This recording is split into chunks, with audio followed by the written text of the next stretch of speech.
I hope you're ready for today's story. It's quite a ride. Let me start by saying, I've always hated the rain. That day, I sat in my car, staring through the windshield as raindrops pelted down in a relentless rhythm, and the roof above me echoed with their steady drumming. This wasn't the kind of gentle summer rain that felt refreshing. It was a torrential downpour, a real gully washer. Every gust of wind sent streams of water racing across the parking lot, creating temporary rivers. It wasn't a hurricane, but it might as well have been. Those emergency broadcasts on TV couldn't have looked much worse. I was stuck there, sitting in the lot outside the diner, waiting for the storm to ease up. The air conditioner on the roof needed repairs, but I wasn't about to climb up there in this weather. There was no way I'd risk that. Honestly, I shouldn't have even been there in the first place. Wednesdays were my Allentown workdays, but this was an emergency call, and apparently, I was the only one qualified and willing to take on the job. The diner was tied to a budget motel, one of those older ones with exterior doors that made it look dated. Still, it had its charm, especially with the low prices. I got the feeling the restaurant was busier than the motel most of the time.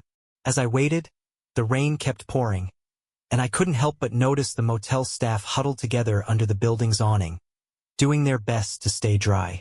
The wait was dragging on endlessly, and I was just about ready to lose my mind with boredom when a beige Volkswagen Beetle convertible pulled into a nearby spot.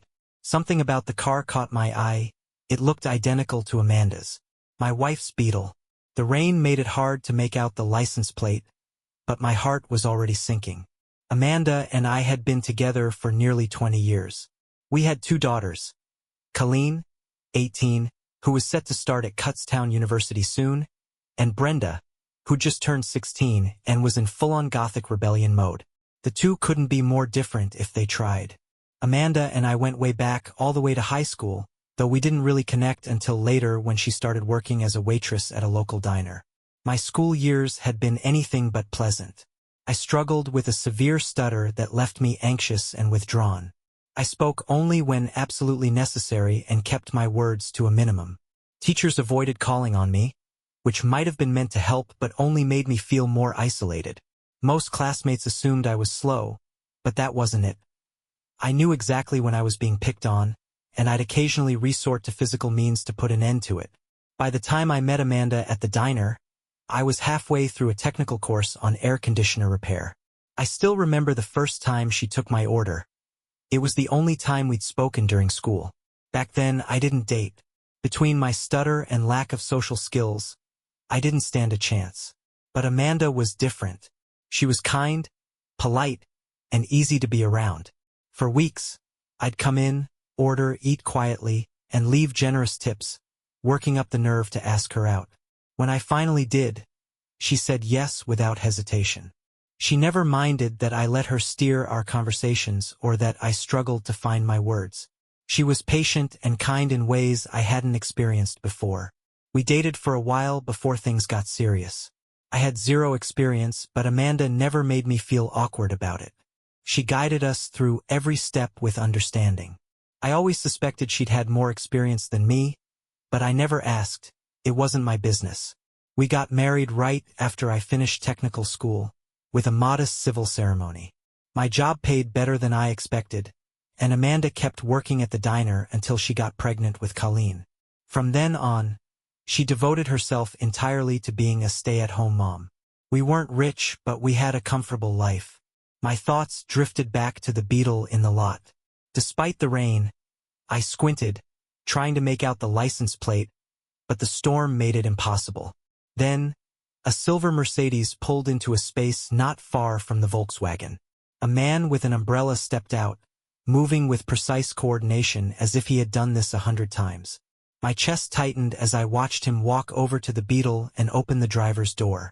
My worst fears were confirmed when Amanda stepped out, greeted him with a warm embrace, and the two of them hurried toward the motel's awning, laughing as they went. He closed the umbrella, pulled out a room key from his coat, and led the way inside. I sat there, frozen in my car, for over 2 hours. The rain eventually stopped, but I didn't move.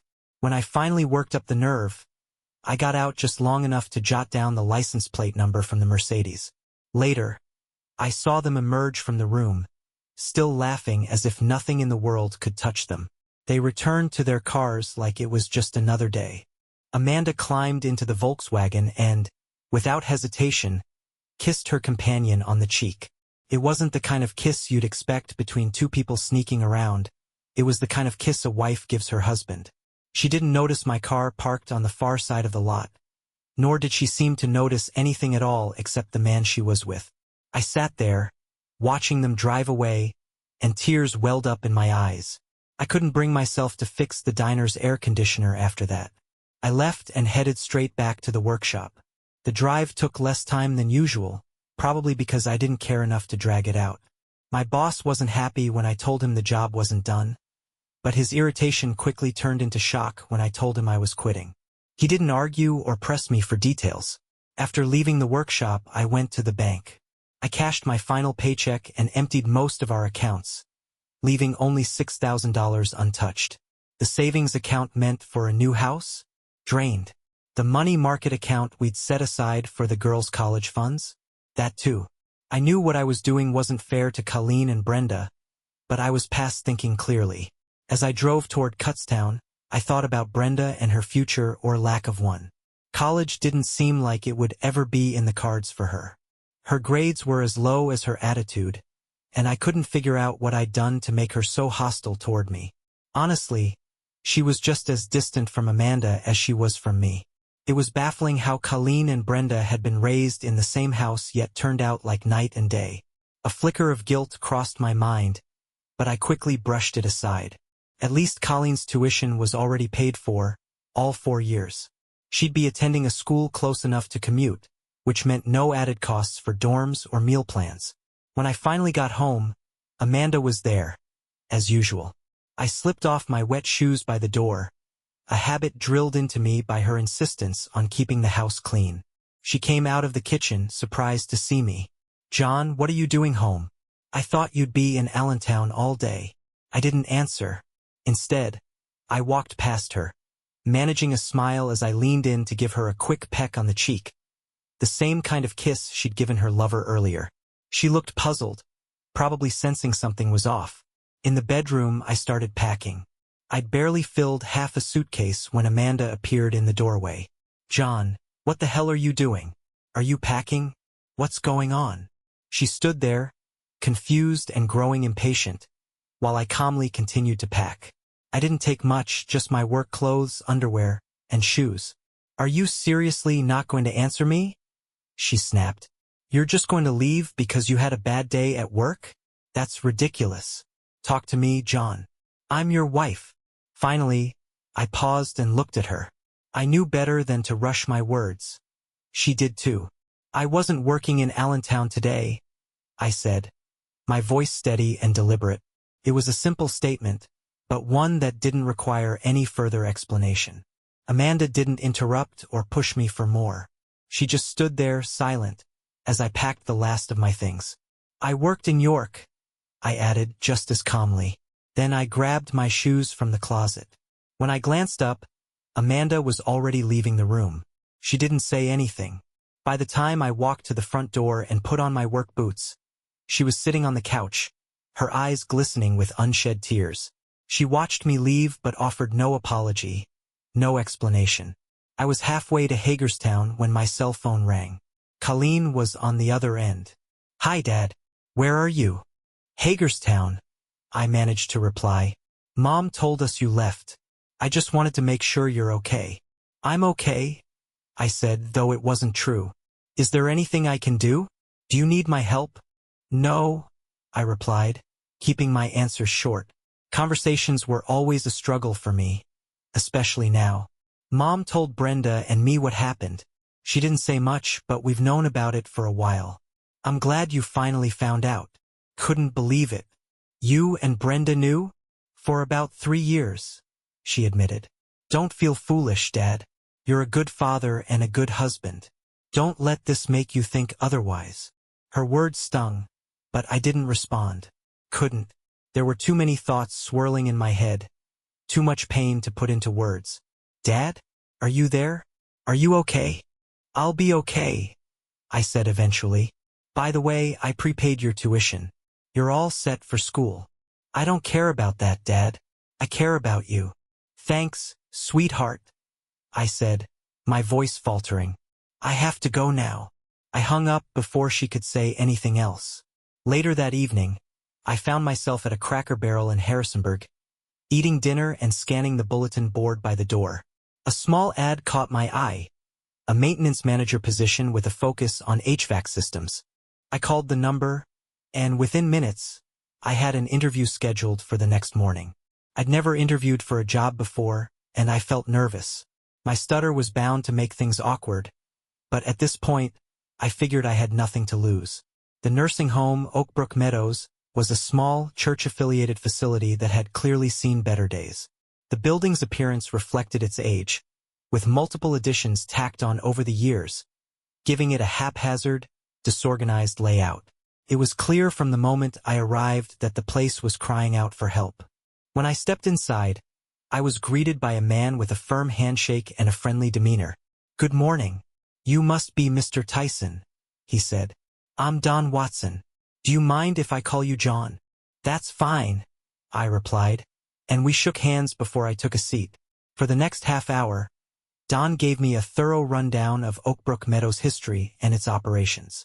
I learned that the facility was a non-profit organization, constantly struggling to stay afloat. More than 100 seniors lived there at any given time, with the goal of maintaining their independence as long as possible. Once they became too ill or frail to care for themselves, they were transferred to a state-run facility. The financial situation was dire. Outsourcing repairs and maintenance was eating up their already tight budget, to the point where closing the facility was becoming a real possibility. Hiring a full-time maintenance manager was their last-ditch effort to keep things running, but the salary they were offering was meager. The only perk was a small basement apartment in the main building and access to meals in the community dining hall. I accepted the position, and it took me 3 days to make the apartment feel somewhat livable. The food in the dining hall was surprisingly good, and it was convenient not to worry about cooking. The workshop was well-equipped, stocked with manuals and spare parts, which made the job a little easier. While I was comfortable handling air conditioning and heating repairs, other systems like stoves, dishwashers, and built-in refrigerators were new territory for me. Plumbing issues, in particular, threw me for a loop, but I managed to work through them with a mix of trial and error. That first weekend, I pored over the facility's insurance policies and took stock of everything that needed fixing. At first, progress was slow. After dealing with a few urgent repairs, I conducted a full inventory of equipment requiring immediate attention or future maintenance. To keep myself from getting overwhelmed, I mixed in simpler tasks with the more complex ones. This approach helped me settle into a manageable routine. Critical issues always took priority, but by the end of a few weeks, I had established a rhythm. During the day, I tackled maintenance tasks, and by night, I worked on making the apartment more comfortable. I kept my cell phone charged but turned off, relying instead on a landline for work and an old Windows 7 computer to organize my maintenance schedule. Don was pleased with my progress, and I felt a sense of accomplishment. For the first time in a while, life felt stable. 3 months passed before I reached out to anyone from my old life. On Colleen's birthday, I decided to give her a call. It was my first contact with her since I left, and to my surprise, no one had tried to reach out to me in all that time. "Colleen, it's Dad," I said. "Happy birthday, Dad. It's so good to hear from you," she exclaimed. "Your phone's been off. Where are you? What have you been doing? I've been so worried." "Slow down," I replied, trying to keep up with her rapid-fire questions. "I'm okay. I've got a job and a place to live." How are you?" "I'm doing fine," she said. "School's going great. I'm living in a dorm with 2 other girls and sticking to the meal plan instead of going home to eat. I even got a part-time job at a snack bar near campus." Do you need anything?" "No, I'm fine," she assured me. Then her tone shifted. "But things aren't so good at home. Mom's really down. She told Brenda and me about what happened. I don't think she regrets what she did, but she's sorry she got caught. She's working at Zen's snack bar, but it's not enough to keep the house. She sold all your tools and most of the furniture. I think she's planning to give the house back to the bank. That's a shame. It was a good house, I said quietly. Oh, by the way, Brenda's gone, Colleen added. She disappeared a few weeks after you left. She and Mom had a big fight and she just took off. I don't know if you know this, but Brenda isn't your biological daughter. Her father is some guy from Gettysburg named Samuelson. I think he's the guy Mom was seeing when you found out. Hearing this felt like a punch to the gut. I feel like I've caused a lot of suffering, I said. Don't think that way, Dad, Colleen said firmly. Mom brought all this on herself. I asked for her address and promised to send her a power of attorney to help her mother deal with the house. Life at Oakbrook Meadows was simple. Staff ate separately from residents, dining later in a designated part of the hall. Over time, I made friends with some of the employees and a few of the residents. Oddly, I thought of the residents as inmates. Something about their situation made the term feel oddly appropriate. One of the staff members, Ivy James, soon became a regular at my table. She was in charge of the facility's laundry, and, at Oakbrook Meadows, laundry was one of the most troublesome tasks to manage. Most residents handled their own clothes in the communal laundry room, which often meant I had to repair the machines they inevitably broke. If there was a way to ruin a washer or dryer, they always found it. Ivy James was the launderer in charge of keeping everything running smoothly. She was around 40, not someone you'd call breathtakingly beautiful, but certainly far from unattractive. I learned she was single and had never been married. Ivy was hardworking, fit, and practical. She still lived with her parents, who drove her to and from work every day. What set Ivy apart from everyone else and drew me to her was the fact that she was deaf. Despite her disability, she communicated effortlessly most of the time. She kept a small notebook on a strap around her neck for moments when writing things down was necessary, but she rarely used it. Ivy was an excellent lip reader, and to my surprise, I didn't stutter around her. I didn't even have to speak. I could just mouth the words, and she'd understand. That made our interactions uniquely comforting. For the first time, I wasn't embarrassed by my speech issues. Our relationship grew closer when Ivy invited me to spend Thanksgiving with her family. Her parents and sister were hearing, and although her father relied on the women to translate for him, they were all welcoming and kind. They quickly picked up on my stutter and adjusted conversations to help me feel included without making it obvious. It was one of the best Thanksgivings I'd ever had. A few weeks later, I enrolled in an evening American Sign Language class at the Virginia School for the Deaf in Staunton, about a 30-minute drive away. I didn't tell Ivy at first, but she started noticing how much more attention I was paying to her gestures. When I finally shared the news, her face lit up with joy. She even offered to stay up late helping me with my homework. The school had warned me it would take about 2 years to become proficient enough for basic conversations, but I was determined. Life settled into a comfortable rhythm. Work was steady, and I felt like I had some semblance of a personal life, even if I wasn't exactly dating anyone. The pain from my failed marriage began to fade little by little. Then Colleen called and, without asking, announced she was coming to visit for Christmas. How could I say no? Oakbrook Meadows had several guest rooms, so I reserved one for her. I was nervous about how she'd react to Ivy, but my worries were unfounded. As soon as Colleen realized Ivy was deaf, she started gesturing. Her signing was clumsy but functional, and the two of them managed a lengthy conversation without me. It turned out Colleen had taken 2 sign language classes in high school and continued studying it in college. She had even decided to major in special education at Kutztown. Of course, I had no idea about any of this. Most of the holiday break was spent with Ivy and her family. Colleen didn't mind the occasional interruptions when I had to step away for repairs. Things at the facility always seemed to break down, holiday or not. She seemed amused, though, when Ivy kissed me under the mistletoe. I was embarrassed, but Colleen just laughed at my discomfort. Before Colleen left, she casually mentioned something that stuck with me. She believed Amanda was still in touch with Jeff Samuelson. While Amanda hadn't explicitly told Colleen, little slips in conversation and hints suggested she was planning something and looking forward to it.